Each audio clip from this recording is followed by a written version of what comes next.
الحمد للہ رب العالمین والصلاة والسلام علی سید المرسلین وعلی آلہ وصحبہ اجمعین اما بعد اعوذ باللہ من الشیطان الرجیم بسم اللہ الرحمن الرحیم الف لام میم ذالک الکتاب لا ریب فیہ ہدی للمتقین الذین یؤمنون بالغیب۔ سورہ بقرہ، اس میں 4 مضامین تفصیل کے ساتھ بیان ہو رہے ہیں: اثبات التوحید، اثبات الرسالہ، جہاد فی سبیل اللہ اور انفاق فی سبیل اللہ۔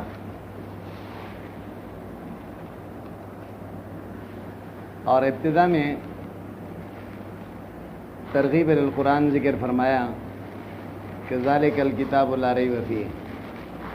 بطور مقدمہ اللہ یہ فرما رہے ہیں کہ یہ کتاب جس کو نبی اکرم صلی اللہ علیہ وسلم پڑھ کر تمہیں سنا رہے ہیں، لا ریب فیہ ہے، اس میں شک نہیں ہے۔ یا تو یہ سمجھ لیں کہ لا ریب فیہ ہے اے فی نفس الامر، کوئی شک کرنے والے شک کریں گے، لیکن نفس الامر میں شک ہے، یا خبر جو ہے نہیں کے معنی میں ہے لا ترتابو، جیسے خبر دے رہے ہیں لیکن مراد کیا ہے؟ نہیں ہے۔ سمجھ آئی بات؟ یعنی شک نہ کریں، یا اس سے مراد یہ ہے کہ شک کرنے والے اگر تھوڑی سی توجہ کر لیتے ہیں تو ان کا شک دور ہو جاتا، ان کا شک کیا ہو جاتا؟ لا ریب فیہ ہے انہ من عند اللہ، اس میں شک نہیں ہے کہ یہ اللہ کی طرف سے ہے۔ وجملۃ النفی، نفی خبر مبتداہ ذالک، آپ کو بتایا کہ چونکہ مصنف یہ ترکیب بتا رہا ہے، ذالک الکتاب یہ مبتدا ہے اور لا ریب فیہ ہے یہ خبر اول ہے، ہدی للمتقین یہ خبر ثانی ہے۔ یا یہ ہے کہ ذالکہ مبتدا، الکتاب خبر، اور لا ریب فیہ ہے یہ خبر ثانی۔ بات سمجھ میں آئی؟ بہرحال یا یہ ہے کہ ذالکہ مبتدا، ذالک الکتاب مبتدا ہے اور ہدی للمتقین اس کی خبر ہے، اور یہ تیسرا ترکیب ہے۔ لا ریب فیہ جو بیچ میں ہے یہ جملے معترضہ ہے۔ یہ کیا ہے؟ معنی یہ ہوا کہ ذالک الکتاب ہدی للمتقین، یہ کتاب عظیم الشان کتاب متقین کے لیے ہدایت ہے، اور لا ریب فیہ۔ پھر مصنف نے آپ کو بتایا کہ ذالکہ اشارہ تعظیم کے لیے، یعنی بجائے حاذا کے ذالکہ اس میں اشارہ بعید لانا اس وجہ سے ہے کہ تعظیم کے لیے۔ بات سمجھ میں آئی نا؟ کہ گویا قرآن کریم اگرچہ دور نہیں ہے لیکن برود رتبی مراد ہے، اس سے کیا مراد ہے؟ ہدی للمتقین، یہ قرآن کریم ہدایت ہے متقین کے لیے، خبر ثانی، یہ خبر ثانی ہے۔ یہاں بتا رہے ہیں کہ ہدن مصدر جو ہے یہ ہادن اسم فاعل کے معنی میں ہے۔ کس کی معنی میں ہے؟ اسم فاعل کے معنی میں۔ اور کلام عرب میں مبالغے کے طور پر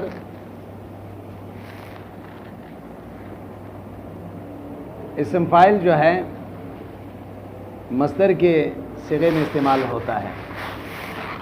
جیسے آپ کہتے ہو زید عادل،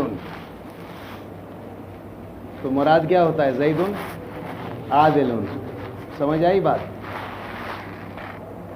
مبالغہ مقصود ہوتا ہے۔ ہدایت ہے متقین کے لیے، ہدایت و معنی رہنما کے۔ بات سمجھ میں آئی نا؟ ہدایت کے 2 معنی آپ پڑھ چکے ہیں پہلے، اراء الطریق، ایصال المطلوب۔ اور چونکہ حضور اکرم صلی اللہ علیہ وسلم بھی ہادی ہے، اور قرآن بھی ہادی ہے، اور مراد اس ہدایت سے کیا ہے؟ اراء الطریق، وہ راستہ بتاتے ہیں کہ یہ راستہ کامیابی کا ہے، اور مقصود تک پہنچانے والی ذات اللہ کی ہے۔ اس لیے اللہ نے فرمایا انک لا تہدی من احببت، آپ منزل مقصود تک نہیں پہنچا سکتے، آپ کا کام صرف دعوت دینا اور رہنمائی کرنا ہے کہ یہ راستہ کامیابی کا ہے، لیکن مقصد تک آپ نہیں پہنچا سکتے۔ ہدن، یہ کتاب ہدایت ہے متقین کے لیے۔ یہاں اس کتاب کو ہدایت قرار دیا ہے متقین کے لیے، جبکہ دوسرا آیت میں ہے ہدن للناس۔ بات سمجھ میں آئی نا؟ اور قرآن کریم کے نزول جو ہے یہ کس کے لیے ہوا ہے؟ سارے جہان کے لیے ہے، صرف متقین کے لیے نہیں ہے، صرف سب کے لیے ہے۔ تو پھر کیسے فرمایا کہ ہدن للمتقین؟ سمجھ نہیں آئی بات؟ اس کا جواب یہ ہے کہ یہاں ایک معنی تو یہ کیا گیا ہے، متقین سے مراد منیبین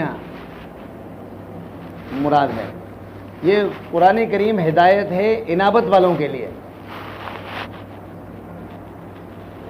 جن کے اندر انابت نہیں ہے تو ان کو ہدایت نہیں ملے گی۔ سمجھ آئی بات؟ دوسرا معنی یہ بتایا گیا ہے کہ استفادے کے اعتبار سے متقین کا تخصیص کیا گیا۔ اس کے اعتبار سے یعنی ہدایت تو سارے جہان کے لیے، ہدن للناس، سارے انسانیت کے لیے ہے، لیکن فائدہ کس نے اٹھایا؟ متقین نے۔ متقین یہ جمع ہے متقی کے، متقی اسم فاعل کا صیغہ ہے۔ بات سمجھ میں آئی نا؟ کیا ہے؟ بچنے والا، متقین دو یا کے ساتھ آئیے، اور یہاں پر کسر ثقیل ہوا، ماقبل کو دے دی، پھر اجتماعی ساکنین کی وجہ سے ایک یا کیا ہو گیا؟ ایک جمع کی علامت ہے اور دوسرا حرف اصلی ہے۔ کیا ہے؟ نہیں سمجھے؟ السائرین الی التقوی، متقی کون ہے؟ جو فرما رہے ہیں السائرین الی التقوی، تقوی کی طرف جانے والے ہیں۔ کیسے؟ بامتثال الاوامر و اجتناب النواہی۔ امتثال کہتے ہیں بجا لانے کو، اوامر کو بجا لا کے اور نواہی سے اپنے آپ کو بچا کے۔ اور ان کو متقی کیوں کہتے ہیں؟ لاتقائہم بذالک النار، اس کے ذریعے سے یہ جہنم سے بچ جاتے ہیں، اس کے ذریعے سے یہ کیا ہو جاتے ہیں؟ جہنم سے بچ جاتے ہیں۔ سمجھ میں بات آئی یا نہیں سمجھے؟ ہاں بھائی، یہ پیچھے والے بھی سمجھ گئے؟ ہاں؟ تو مفسرین فرماتے ہیں کہ ہدن للمتقین، امام شافعی رحمہ اللہ فرماتے ہیں کہ ہدن للمتقین کا معنی ہے ہدم من الضلالۃ، اس سے رہنمائی ہے، گمراہی سے بچاتا ہے۔ حضرت سعید بن جبیر رحمہ اللہ مشہور تابعی ہے، وہ فرماتے ہیں کہ ہدن کا معنی ہے تبیان للمتقین۔ ہدن للمتقین، ہدایت کیا کس کو کہتے ہیں؟ وضاحت کو، رہنمائی کو۔ تبیان کا معنی کیا ہے؟ وضاحت۔ ایک بیان ہوتا ہے نفس وضاحت کے معنی میں، تبیان ہے اس وضاحت جو دلیل کے ساتھ۔ سمجھ آئی بات؟ حضرت عبداللہ بن مسعود رضی اللہ عنہ فرماتے ہیں یہاں متقین سے مراد اے المؤمنون، کون مراد ہیں؟ ہم المؤمنون۔ اس سے کون مراد ہے؟ مؤمنین مراد ہے، عام مسلمان مراد ہے، چاہے گناہگار کیوں نہ ہو، ہدایت تو مل گیا نا قرآن کے ذریعے سے۔ سمجھ آئی بات؟ ہدایت کا کتاب قرآن کریم ہے۔ ترکت فیکم امرین لن تضلوا ما تمسکتم بہما، دو چیزیں چھوڑ کر جا رہا ہوں، اللہ کی کتاب اور نبی کی سنت۔ جب ان دونوں کو مضبوطی سے پکڑو گے کبھی گمراہ نہیں ہو جاؤ گے۔ یہ بنیاد ہے عقیدے کی، عمل کے۔ بات سمجھ میں آئے؟ ہمارے سمجھ لیں کہ دین کی بنیاد ہے. سمجھ میں بات آئی؟ ہدن للمتقین. اور اب متقی کس کو کہتے ہیں؟ ایک تو مفسر کہتا ہے کہ السائرین الی التقوی بامتثال الاوامر واجتناب النواہی. ایک تو یہ معنی کر دیا نا اس نے، یہ تو آپ سمجھ گئے. حضرت عبداللہ ابن عباس رئیس المفسرین، جس کے حضور اکرم صلی اللہ علیہ وسلم نے خصوصی دعا مانگی. اور ابن عباس وہ صحابی ہے، صغار صحابہ میں شمار ہوتا ہے. کیا ہوتا ہے؟ حضور کے چچزاد بھائی ہے. اور اس کے ایک خالہ حضرت میمونہ رضی اللہ تعالیٰ عنہا نبی اکرم صلی اللہ علیہ وسلم کے زوجہ تھی. اور ابن عباس چونکہ 10-12 سال کے تھے، اس کے باوجود کہ وہ چھوٹے تھے، دن کے معمولات کو، حضور کے معمولات کو دیکھتے تھے، دل میں طلب پیدا ہوا ہے کہ حضور کے رات کے معمولات کو بھی دیکھنا چاہیے. تو جس رات کو نبی اکرم صلی اللہ علیہ وسلم حضرت میمونہ کے یہاں ٹھہرے، اس رات کو حضرت ابن عباس بھی وہاں رات گزارنے تشریف لے گئے تاکہ حضور کے رات کے معمولات بھی دیکھ لیں. وہ پھر حدیث کی کتابوں میں آپ پڑھیں گے، وہ روایت مبیت ابن عباس کے نام سے مشہور روایت ہے. تمام صحاح ستہ میں اس روایت کو ذکر کیا گیا. تو حضور کے معمول پھر بتا دیے کہ ابن عباس نے کہ حضور نے رات کو کس طرح آرام کی، کتنے دفعہ اٹھے، کتنے رکعتیں پڑھی، وضو کیسے فرمایا، مسواک کیسے کی، یہ سارے. اور حضور اکرم صلی اللہ علیہ وسلم نے کے لیے ابن عباس رضی اللہ عنہ نے پانی کا انتظام کر کے رکھا. نبی اکرم صلی اللہ علیہ وسلم کی اس کی خدمت کی برکت سے حضور نے اس کو دعا دی، اللہم فقہہ فی الدین وعلمہ التاویل، دین کی سمجھ عطا فرما اور خاص طور پر قرآن کریم کا علم عطا فرما. سمجھ آئی بات؟ یہی وجہ ہے حضرت عمر رضی اللہ عنہ کے زمانے میں حضرت ابن عباس کو حضرت فاروق اعظم بڑے صحابہ کرام کے مشاورت میں اپنے ساتھ لے جاتے تھے.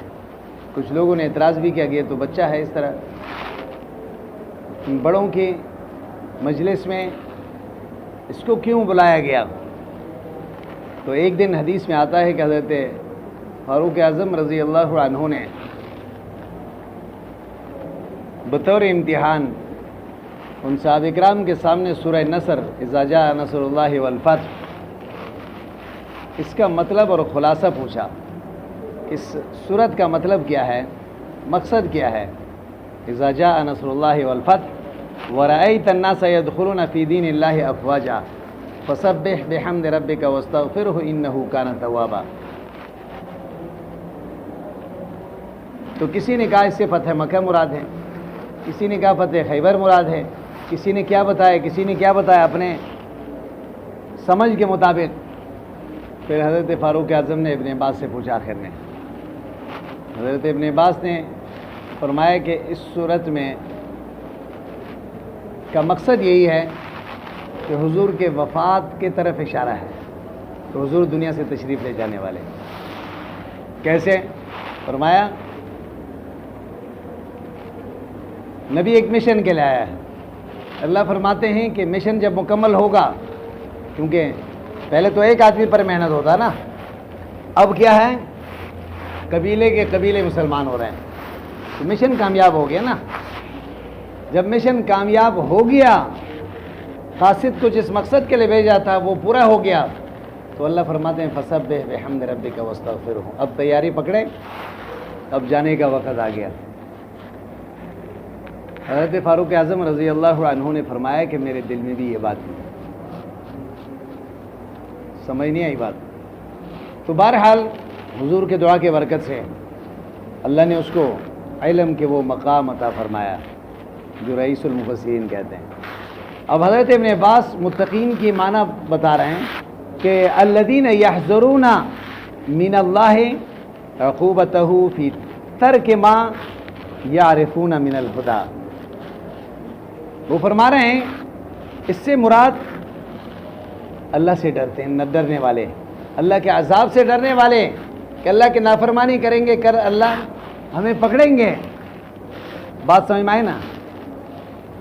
اور ساتھ وَيَرْجُونَ رَحْمَتَهُ، اللہ کی رحمت کی امید بھی رکھتے ہیں.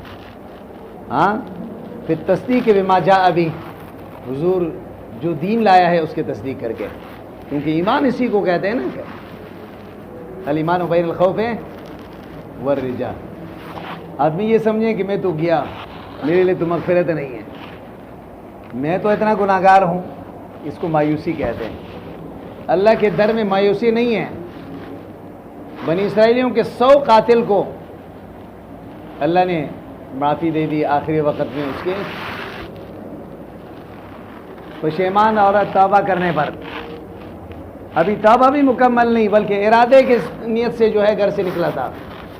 ہاں سمجھ نہیں آئی بات. تو اس لیے مایوسی اللہ نے خود فرمایا. قرآن کریم میں اللہ فرماتے ہیں یا عبادی الذین اسرفوا علی انفسہم لا تقنطوا من رحمت اللہ. یا عبادی الذین اسرفوا، عبادی میں کیا ہے؟ شفقت. کیا ہے؟ تم جتنا بھی بڑے گناہگار ہو لیکن بندے تو میرے ہو نا.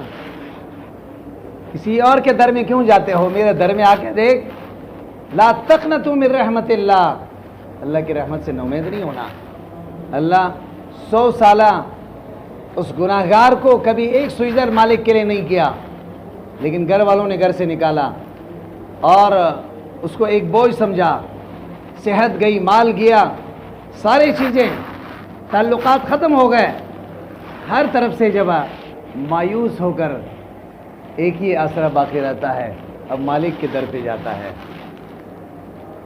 وہ کہتا ہے یا اللہ 100 سال میرے ہو گزر گئے، ایک سجدہ آپ کے لیے نہیں کی، آج ہر طرف سے مجھے مایوسی ہے، مجھے معاف کر دیں. تو اللہ یہ نہیں فرماتے ہیں کہ 100 سال میں آپ نے عبادت نہیں کی، مجھے راضی نہیں کیا، آج ہر طرف سے مایوس ہو گئے ہو تو مجھ سے مانگتے ہو. نہیں، اللہ تو فرماتے ہیں. پھر بھی اللہ تبارک و تعالیٰ اس کو کیا فرمائیں گے؟ معافی فرمائیں گے اور اس کو معاف فرمائیں گے اگر سچے دل سے وہ توبہ کر لیتا ہے. اللہ نے توبہ کے دروازے بند نہیں کی. 2 حالتوں میں حدیث میں آتا ہے توبے کے دروازے بند ہو جاتے ہیں. ایک جب موت شروع ہو جائیں، روح نکلنا شروع ہو جائے، معلوم یغرغر. ہاں دوسرا یہ ہے کہ قیامت کے قریب سورج مغرب سے طلوع ہوگا، تو اس کے بعد ایمان اور توبہ قبول نہیں ہوں گے. نہیں سمجھے؟ ہاں بھائی، اس لیے یہاں پہ فرمایا الذین، کیا فرمایا؟ ہاں بھائی، الذین وہ لوگ یؤمنون بالغیب، غیب پر ایمان لاتے ہیں. غیب پر کیا کر لیتے ہیں؟ ایمان لاتے ہیں. ہاں بھائی یؤمنون. اچھا، ھدی للمتقین. تو بات یہی سے بتانا مقصود تھا بات کہ دیکھو اللہ کے در میں نومیدی نہیں ہے، نومید نہیں ہونی چاہیے. اگر انسان یہ سمجھیں کہ میں تو گناہگار ہوں، میرے تو مغفرت نہیں ہے، یہ بھی ایمان نہیں ہے. اور اگر یہ سمجھیں کہ میں تو پہنچا ہوا ہوں تو پھر بھی ایمان نہیں ہے. حضرت فاروق اعظم رضی اللہ عنہ فرماتے ہیں اگر قیامت کے دن اعلان ہو جائے سارے لوگ جہنم میں جائیں گے، ایک آدمی جنت میں جائے گا انسانیت میں سے، میرے دل میں امید پیدا ہوگا کہ وہ ایک آدمی میں ہو سکتا ہوں. اگر یہ اعلان ہو جائیں سارے جنت میں جائیں گے، ایک جہنم میں جائے گا، میرے دل میں یہ خوف لاحق ہوگا کہ وہ ایک آدمی جہنم میں جانے والا عمر ہو سکتا ہے. الایمان بین الخوف والرجاء. بات آئی سمجھ میں یا نہیں آئی؟ اچھا، ھدی للمتقین، ہدایت ہے متقین کے لیے. حضرت حسن بصری رحمہ اللہ مشہور تابعی ہے، 70 سے زیادہ صحابہ کرام سے ملاقات ہوئی، کبار تابعین میں شمار ہوتا ہے۔ وہ فرماتے ہیں کہ متقی کون ہے؟ اتقوا ما حرم اللہ علیہم، اللہ نے جن چیزوں کو حرام قرار دیا ہے ان سے اپنے آپ کو بچاتا ہے۔ وَأَدُّوا مَا افْتَرَضَ عَلَيْهِمْ، فرائض کا اہتمام کرتا ہے۔ کیا کرتا ہے؟ نہیں سمجھے؟ حدیث میں بھی آتا ہے، حضور فرماتے ہیں اتق المحارم تکن عابد الناس، حرام سے اپنے آپ کو بچاؤ، سب سے زیادہ متقی اور عبادت گزار آپ ہے۔ آدمی عبادتوں کے ذریعے سے اپنے آپ کو تکا رہا ہے لیکن حرام کمائی سے اپنے آپ کو نہیں بچا رہا ہے، تو پھر اس عبادت کا کیا فائدہ؟ بات سمجھ میں آ گئی؟ ہاں بھائی، اچھا۔ اور امام کلبی مشہور مفسر ہے، وہ فرماتے ہیں کہ متقی سے مراد وہ ہیں الذین یجتنبون الکبائر، الذین بڑے گناہوں سے اپنے آپ کو بچاتے ہیں، الذین یؤمنون بالغیب۔ اب اللہ نے متقین کا ذکر فرمایا، اب متقین کے 5 صفات اور ان کے اخروی اور دنیاوی اور اخروی نتیجہ اللہ ذکر فرما رہے ہیں۔ کیا فرما رہے ہیں؟ ان کے اخروی اور دنیاوی نتیجہ۔ اب دیکھیں، پہلا صفت متقی کا یہ ہے الذین یؤمنون بالغیب، ایمان لاتے ہیں، تصدیق کرتے ہیں بالغیب، غیب پر۔ غیب مصدر ہے لیکن بما غاب عنہم، مراد اس سے کیا ہے؟ غابہ، ہر وہ چیز مراد ہے جو غابہ عن الحس والعقل، نہ تو عقل میں آ سکتی ہے وہ چیز، نہ آپ کے حواس اس کو محسوس کر سکتا ہے۔ سمجھ میں بات آئی؟ اس کو غیب کہتے ہیں۔ سمجھ میں بات آئی؟ اور پھر یہ 2 قسم پر ہوتے ہیں، ایک وہ ہے اس پر کسی قسم کی کوئی دلیل موجود نہیں ہے، اس کے لیے کوئی دلیل موجود نہیں ہے، اس لیے قرآن کریم میں اللہ فرماتے ہیں وَعِندُهُ مَفَاتِحُ الْغَيْبِ لَا يَعْلَمُهَا إِلَّا هُوَ، اللہ کے پاس غیب کا علم ہے، اس کو اللہ کے سوا کوئی نہیں جانتا، ان تک رسائی کسی کا نہیں ہو سکتا ہے۔ غیب کا علم اللہ کا صفت ہے، کوئی یہ کہیں کہ میں بھی غیب کو جانتا ہوں، سمجھ نہیں آئی بات، جھوٹ بولتا ہے۔ سمجھ آئی بات؟ غیب کیا ہے؟ یہ اللہ کے علم غیب اللہ کے صفت ہے۔ تو آج کل تو لوگ کہتے ہیں نا کہ نبی بھی عالم الغیب ہے، حاضر ناظر ہے ہر جگہ پر، سمجھ نہیں آئی بات؟ اللہ کے صفت کو جب غیر کو دو گے تو اسی کا نام شرک ہے۔ اسی کا نام کیا ہے؟ شرک ہے۔ دنیا میں جو شرک کا آغاز ہوا ہے وہ اعتقاد میں غلو کی وجہ سے ہوا، محبت میں غلو۔ ہر چیز کا ایک معیار ہے، اللہ کو اس کا مقام دینا ہے، نبی کو اس کا مقام دینا ہے، ولی کو اس کا مقام دینا ہے۔ انزل الناس علی قدر منازلہم۔ اب نبی کے صفت کو، نبی کو اللہ کے صفت دیں گے تو یہ محبت نہیں ہے۔ نبی تو آیا ہے اللہ کے وحدانیت کو بتانے کے لیے، سمجھ آئی بات؟ لیکن آج کے مشرک کہتا نہیں مزاروں میں جائیں۔ کہاں جائیں؟ مزاروں میں جائیں، عبداللہ شاہ غازی کے پاس، کام نہ ہو تو پھر وہاں جائیں چادر چڑھائیں، داتا گنج بخش کے پاس جاؤ لاہور میں، سندھ میں ہے اس کے لال شہباز قلندر، بات سمجھ میں آئی نا؟ اور ادھر پشاور میں ہے پیر بابا بنیر میں، بات سمجھ میں آئی نا؟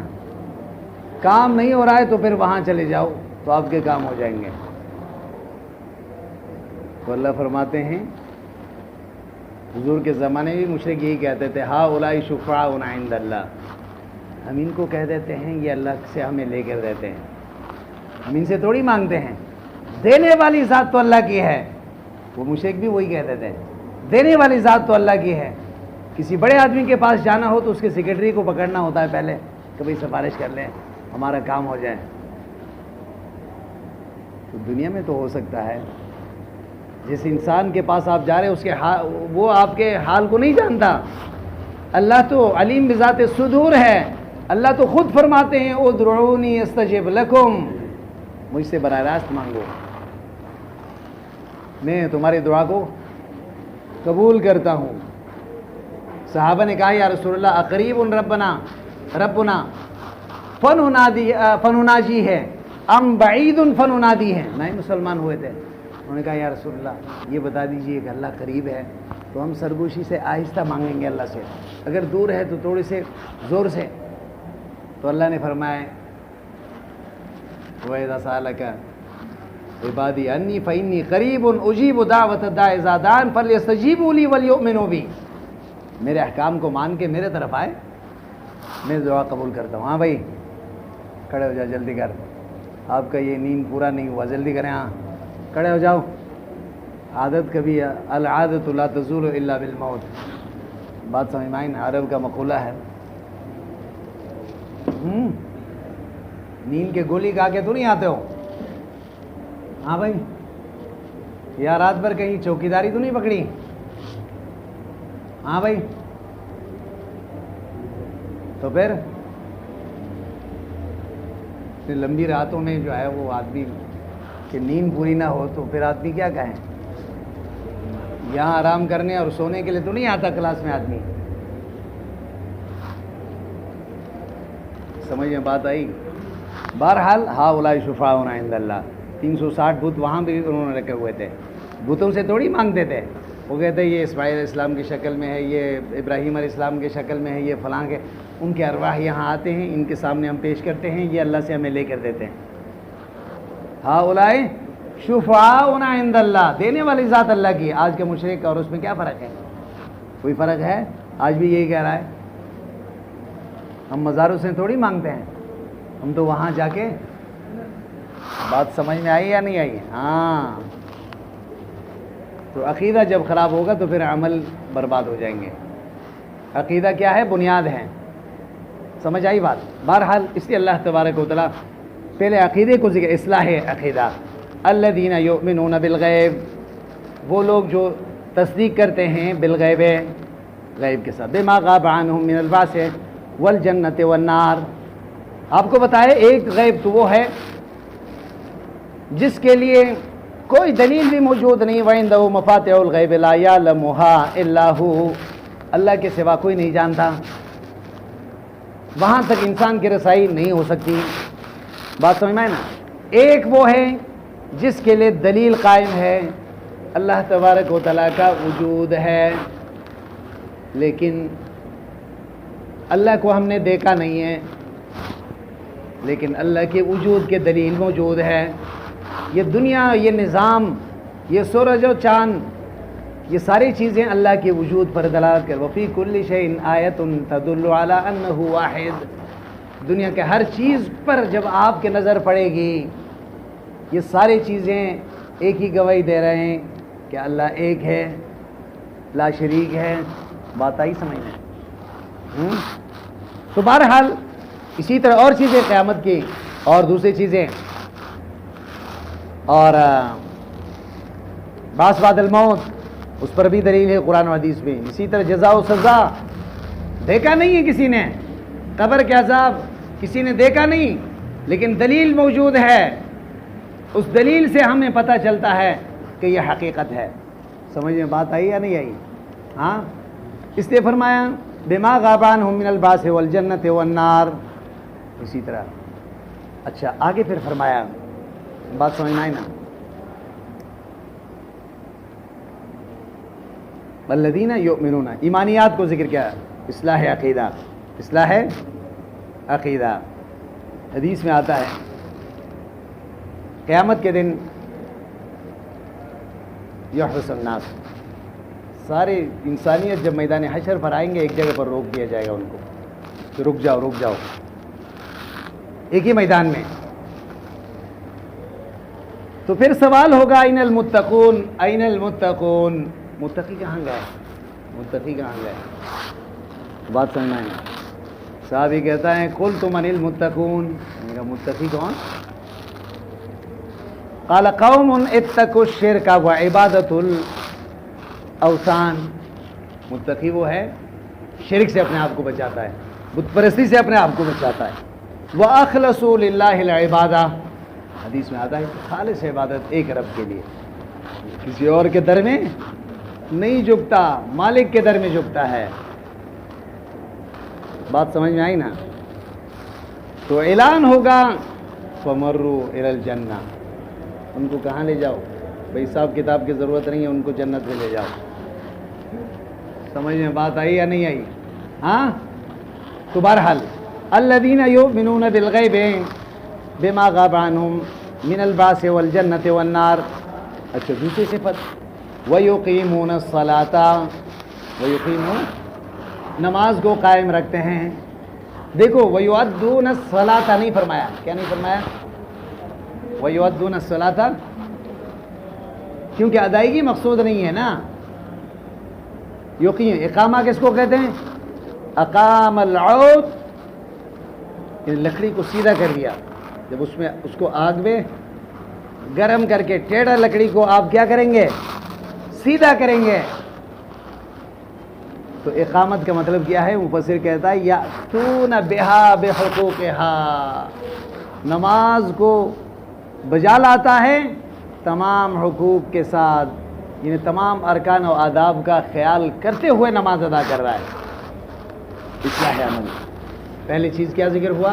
یؤمنون بالغیب، اصلاح عقیدہ. اب دوسری چیز کیا ذکر ہوا؟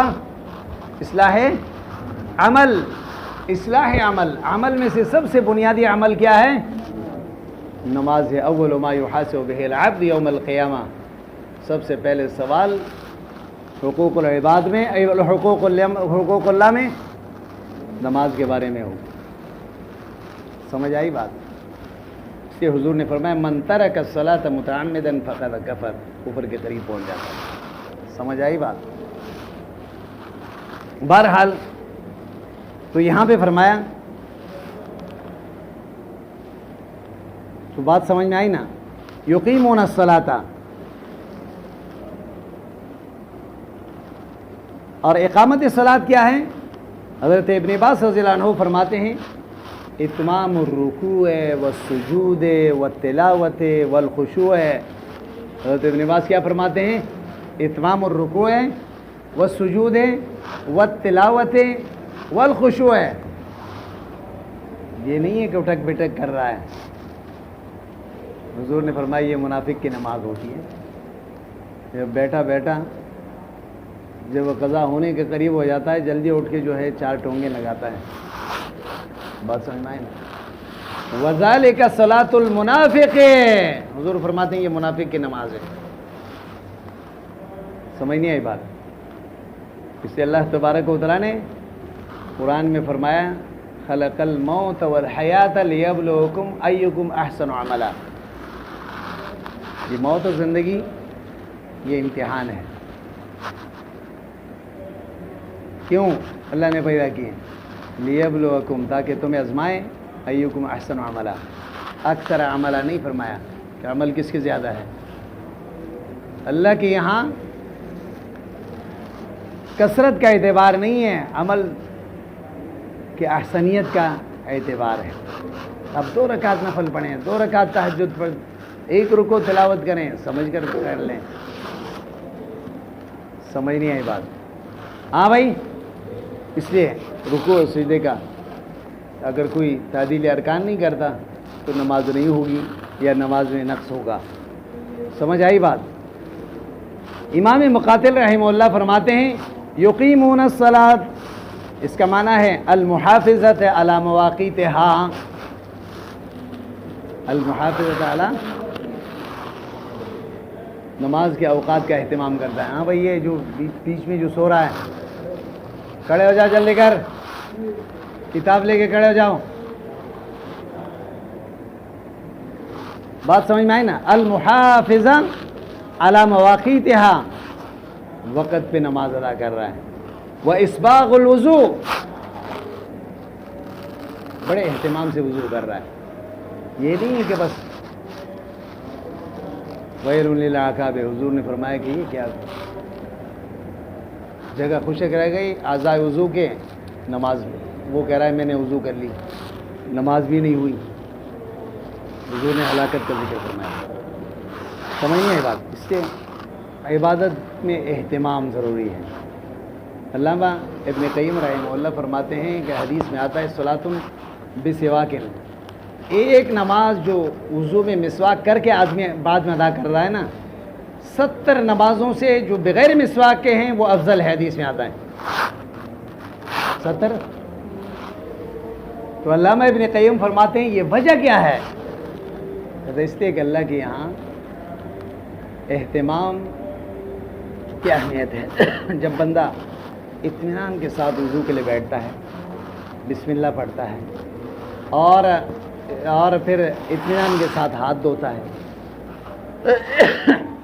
مسواک کرتا ہے, اور پھر درمیان میں دعا پڑھتا ہے, اللہم اغفر لی ذنبی ووسع لی فی داری وبارک لی فی رزقی, جتنا ہو سکے. اور ہر اعضاء دھوتے وقت جو بعض کتابوں میں دعائیں ہیں نا, وہ تو مسنون نہیں ہے, وہ حدیث سے ثابت نہیں ہے کہ ہاتھ دھوتے وقت یہ دعا پڑھیں, چہرہ دھوتے وقت یہ دعا پڑھیں. جب حضور نے صحابہ نے نہیں کی تو ہم کون ہو سکتے ہیں ان کو سنت سمجھ کر پڑھنے والے. حضور سے شروع میں بسم اللہ اور درمیان میں ذنبی ووسع لی فی داری وبارک لی فی رزقی, آخر میں اشہد ان لا الہ الا اللہ وحدہ لا شریک لہ واشہد ان محمدا عبدہ ورسولہ اللہم اجعلنی من التوابین واجعلنی من المتطہرین. حضور فرماتے ہیں جنت کے 8ویں دروازے اس کے لیے کھولے جائیں گے. جنت کے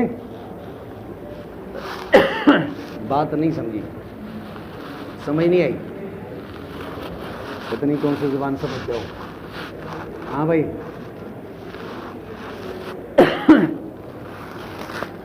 اچھا اس کے بعد پھر تیسری چیز, تیسرے صفت اللہ ذکر فرما رہے ہیں وَمِمَّا رَزَقْنَاهُمْ يُنْفِقُونَ, جو ان کو دیا ہے مال, ينفقون اللہ کے راستے میں خرچ کرتے ہیں. یہ مما اصل میں من ما تھا, من تبعیضیہ ہے. سارے مال خرچ نہیں کرتے ہیں. ابوبکر صدیق کا شان الگ ہے نا, وہ سارے سرمایہ لے کر آئے تھے, لیکن صدیق جیسا توکل تو ہر انسان کے اندر نہیں ہوتا نا. اس کو پتا تھا کہ میں اگر سارے مال خرچ بھی کروں گا تو پھر بھی لوگوں کے سامنے ہاتھ پھیلانے کا موقع نہیں آئے گا. اللہ کے ذات پر ایسے توکل ہے. سمجھ نہیں آئی بات؟ تو اس لیے عام امت کے لیے یہ حکم نہیں ہے. وَمِمَّا رَزَقْنَاهُمْ, کچھ زکوٰۃ ہے. وَفِي أَمْوَالِهِمْ حَقٌّ لِلسَّائِلِ وَالْمَحْرُومِ, صرف زکوٰۃ نہیں ہے, مانگنے والے غریب اور وہ غریب جو محروم رہ جاتا ہے کیونکہ مانگتا نہیں ہے لیکن ضرورت مند ہے, ان کو بھی دیتا ہے. يُنْفِقُونَ فِي طاعَةِ اللَّهِ, اللہ کے اطاعت میں خرچ کرتے ہیں. يُنْفِقُونَ, دیکھیے یہاں پہ فرمایا يُنْفِقُونَ فِي طاعَةِ اللَّهِ, اللہ کے اطاعت میں کیا کرتا ہے؟ مال کے بارے میں اللہ ہم سے پوچھیں گے. لا یزال قدم ابن آدم حتی یسأل عن 40, جب تک 4 چیزوں کے بارے میں سوال نہیں ہوگا ایک قدم بھی آگے نہیں بڑھ پائے گا. ان میں سے ایک یہ ہے وعن مالہ من این اکتسبہ وفیما انفقا, مال کمایا کہاں اور خرچ کہاں کی. سمجھ نہیں آئی بات؟ اگر کمانے میں گڑبڑ کی تو پھر بھی پکڑ ہوگی, کمائے تو حلال طریقے سے لیکن خرچ کیے حرام جگہوں پر, پھر بھی پکڑ ہوگی. 1 روپے بھی آدمی حرام جگہوں پہ خرچ کرتا ہے تو یہ تبذیر ہے, اسراف ہے. سمجھ آئی بات؟ اس سے آگے فرمایا ينفقون فی طاعت اللہ، نفس سے خرچ کرنا مقصود نہیں ہے بلکہ اللہ کی اطاعت میں خرچ کریں، اللہ کے رضا کے لیے۔ سمجھ آئی بات؟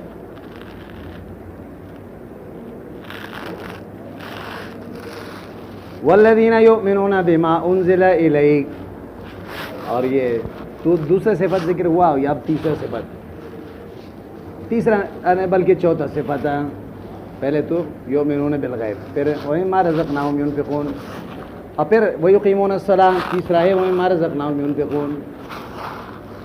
والذین یؤمنون بما انزل الیک، متقی وہ لوگ ہیں جو یؤمنون بما انزل الیک، ایمان لاتے ہیں اس کتاب پر جو آپ کے لیے نازل کیا گیا، یعنی قرآن پر۔ وما انزل من قبلک، اس کتاب پر بھی جو آپ سے پہلے ہیں۔ سمجھ آئی بات؟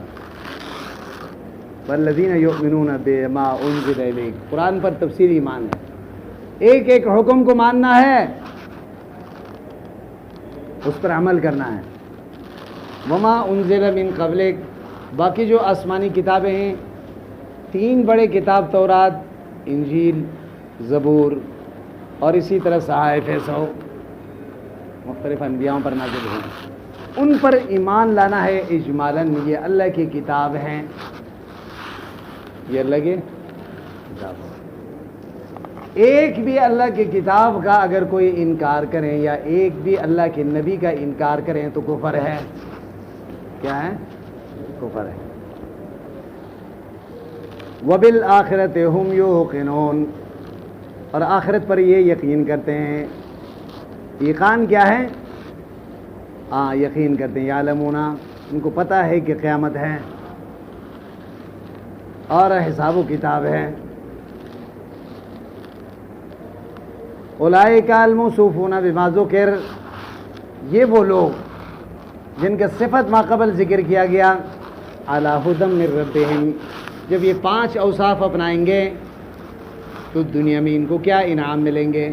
انہوں نے ہدایت مانگا تھا نا، تو اللہ فرماتے ہیں اولئک علی ھدی من ربہم، یہ ہدایت پہ ہیں اللہ کی طرف سے۔